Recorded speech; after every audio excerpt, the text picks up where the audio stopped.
முன்னாள் அமைச்சரும் திமுக எம்எல்ஏவுமான அனிதா ராதாகிருஷ்ணன் அவர்கள் ஜூலை 3ஆம் தேதி காவல்துறையால் கைது செய்யப்பட்டார்.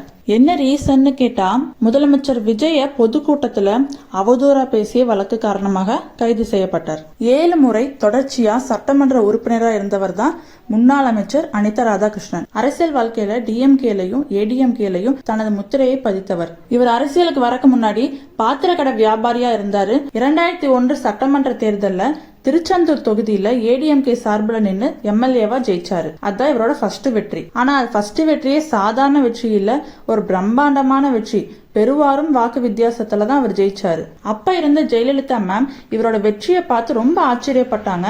தூத்துக்குடி தெற்கு மாவட்ட செயலாளரா பதவி கொடுத்தாங்க. அது மட்டும் இல்ல, கால்நடை பராமரிப்புத்துறை அமைச்சராகவும் தன்னோட அமைச்சரவையில ஜெயலலிதா மேம் உட்கார வச்சாங்க. அடுத்து 2006 சட்டமன்ற தேர்தல்ல ஏடிஎம்கே தோத்தாலும் திருச்செந்தூர் தொகுதியில அனிதா ராதாகிருஷ்ணன் அவர்கள் திரும்பவும் வின் பண்ணாங்க.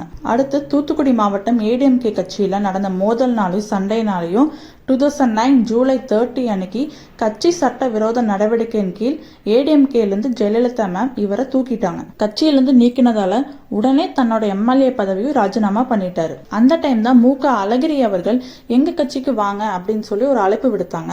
அடுத்து ஆகஸ்ட் 11, 2009 அன்னைக்கு கலைஞர் தலைமையில டிஎம்கேல ஜாயின் பண்ணிட்டாரு அனிதா ராதாகிருஷ்ணன். அதே வருஷம் 2009 நடந்த சட்டமன்ற இடைத்தேர்தல்ல டிஎம்கே சார்பில் நின்று ஜெயிச்சிட்டாரு. நெக்ஸ்ட் 2014-15 அந்த டைம்ல எல்லாம் ஜெயலலிதா மேம் மேல சொத்து குவிப்பு வழக்கு போட்டாங்க.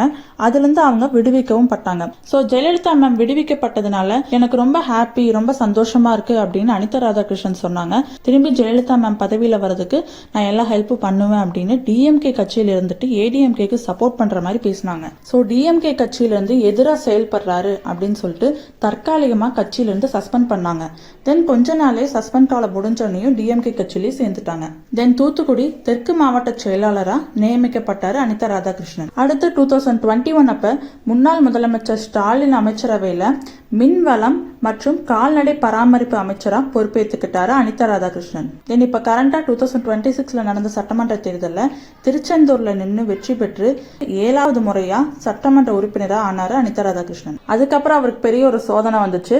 2021 26 ஆட்சி காலத்துல வருமானத்துக்கும் அதிகமாக 2,07 லட்சம் சொத்து சேர்ந்ததா லஞ்ச ஒழிப்புத்துறையும் அமலாக்கத்துறையும் கோர்ட்ல கேஸ் போட்டிருக்காங்க. அந்த கேஸ் இன்னும் நிலுவையில தான் போயிட்டு இருக்கு. இந்த டைம்ல தான் இப்ப நடந்த பொதுக்கூட்டத்துல முதலமைச்சர் விஜய அவதூறா பேசினதால முன்ஜாமீனை ரத்து செய்து ஜூலை 3ஆம் தேதி காவல்துறையால் கைது செய்யப்பட்டார். சரி, அப்படி என்ன பேசினாருன்னு கேட்டா, கஞ்சா விக்கிறனும் கள்ள லாட்டரி சீட்டு வாங்குறவனுக்கும் உங்க கட்சியில இடம் கொடுத்திருக்கீங்க.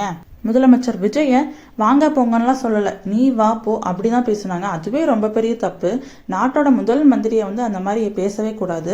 நீ என்ன பெரிய யோகியம்மா, பெண்களுக்கு பாதுகாப்புன்னு சொல்றேல, ஃபர்ஸ்ட் உன் மனைவிக்கு ஒரு பதில் சொல்லு. இந்த மாதிரி முதலமைச்சர் விஜயோட சொந்த வாழ்க்கையை பொதுக்கூட்டத்துல தரக்குறைவா பேசினாரு.